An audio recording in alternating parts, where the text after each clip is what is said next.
안녕하십니까. 상식고 이쌤입니다. 살림살이가 날이 갈수록 바빠갑니다. 먹고 살기가 참으로 힘이 듭니다. 이런 힘든 가정에 담비 같은 제도가 바로 사회보장제도인데요. 기초생활보장수급자는 일정 기준의 재산이 있어서 근로 능력이 있어서 나를 부양할 가족이 있어서 기초생활보장제도에 따른 수급자 대상에서 제외되는 경우가 많습니다. 기초생활수급자에 해당되지는 않지만 기초생활수급자로 유입될 가능성이 있는 잠재적 빈곤층이 바로 차상위 계층인데요. 차상위 계층의 종류도 다양합니다. 차상위 본인부담 경감 대상자, 차상위 자활사업 참여자, 장애수당, 장애아동수당을 지급받는 자, 장애인 연금을 지급받는 자, 차상위 확인서 발급 대상자, 저소득 한부모 가족 등 오늘은 차상위 계층에 대한 전반적인 내용을 알아보겠습니다. 차상위 계층이란 부양의무자, 근로능력, 소득과 재산 등을 종합적으로 검토하여 선정하는데요. 기초생활수급권자에 해당되지는 않는 계층으로 소득 인정액이 기준 중위소득의 50% 이하인 계층을 말합니다. 여기서 말하는 기준 중위소득이란 국민의 총 가구 소득을 100으로 봤을 때 중간값에 위치하는 소득을 말합니다. 하상위 계층은 기준 중위소득 50% 이하인 계층을 말하고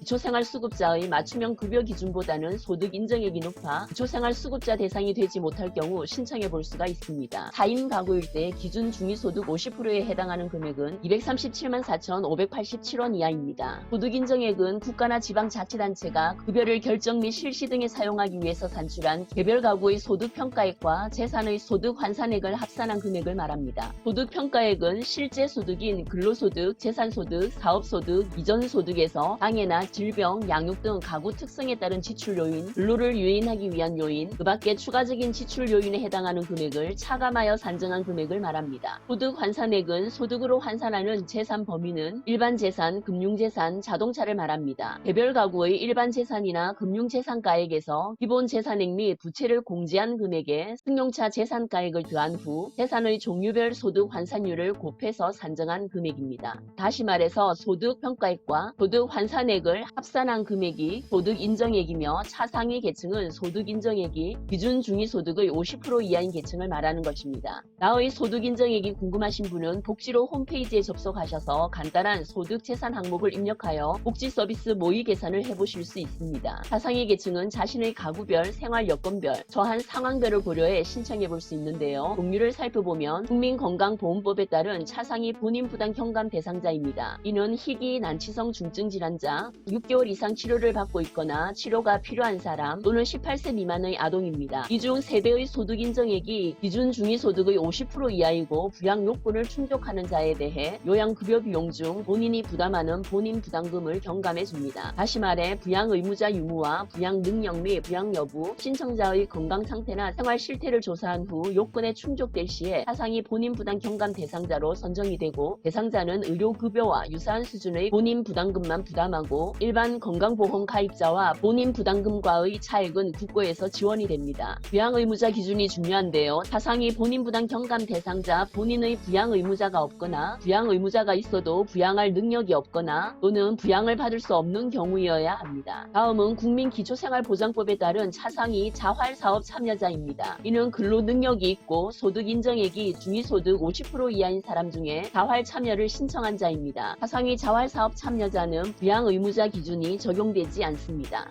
장애인 복지법에 따른 장애수당을 지급받는 사람과 장애아동수당을 지급받는 자입니다. 장애인 복지법 시행령에 장애수당이나 장애아동수당을 지급받을 수 있는 사람은 국민기초생활보장법에 따른 수급자 또는 차상위 계층으로 장애로 인한 추가적 비용 보전이 필요한 사람으로 한다라고 되어 있습니다. 다음은 장애인 연금법에 따른 장애인 연금을 지급받는 자 중 소득 인정액이 중위소득 50% 이하인 사람입니다. 장애인 연금법 제4조 및 같은 법 시행령 제4조에 의한 2020년 선정 기준 액은 배우자가 없는 중증 장애인 가구의 경우 월 소득 인정액 122만원, 배우자가 있는 중증 장애인 가구의 경우 월 소득 인정액 195만 2천원입니다. 다음은 차상위 확인서 발급 대상자입니다. 소득 인정액이 중위소득 50% 이하에 해당하는 사람입니다. 공공기관이 보유하고 있는 자료나 지자체 및 지역단위 민간 자원을 활용하여 조사된 대상자나 소득 변동이나 부양 요건 변동으로 기초생활보장 수급자에서 탈락된 사람 등 잠재적 빈곤층에 해당하는 사람입니다. 지급합니다. 차상위 확인서 발급 대상자는 부양 의무자 기준을 적용하지 않습니다. 지원 내용으로는 정부 양국을 50% 할인 가격에 이용할 수 있고 통신요금이나 전기요금 할인, 문화누리카드 지급, 국가장학금 신청 등 여러 혜택이 주어집니다. 다음은 한부모 가족 지원법에 따른 저소득 한부모 가족이 있습니다. 지원 대상자 범위는 배우자와 사별 또는 이혼하거나 배우자로부터 유기된 자, 정신이나 지체의 장애로 장기간 노동 능력을 상실한 배우자를 가진 자, 교정시설, 치료, 감호시설에 입소한 배우자 또는 병역 복무 중인 배우자를 가진 자, 미혼자, 사실혼 관계에 있는 자는 제외가 됩니다. 24세 이하의 청소년 한부모를 말합니다. 지원 대상자 범위의 특례에 의한 자로서 여성 가족 부령으로 정하는 자이면서 아동인 자를 양육하는 자입니다. 한부모 가족 복지 서비스 중 아동 양육비 등 지원은 소득 인정액이 기준 중위소득 52% 이하이면서 만 18세 미만의 아동을 양육하는 한부모 가족 및 조손 가족의 아동 양육비는 만 18세 미만 아동 1인당 월 20만원, 저소득 조손 가족 및 만 25세 이상 미혼 한부모 가족의 만 5세 이하 아동에게는 월 5만원을 추가 지원합니다. 중학생 및 고등학생 아동 1인당 학용품비를 지원하고 한부모 가족 복지시설 입소 가구의 생활보조금 월 5만원이 지원됩니다. 그 이외의 복지 서비스를 살펴보면 아동수당으로 7세 미만의 모든 아동에게 아동 1인당 월 10만원을 지급합니다. 자녀 교육비로 고등학교 학비, 학교 급식비, 방과 후 학교 자유수강권 및 PC와 인터넷 통신비가 지원됩니다. 대학 재학 시에는 국가장학금, 국가근로장학금 등 장학금이나 학자금 대출이 지원됩니다. 한부모 가족 지원 대상자의 범위는 여성가족부 장관이 매년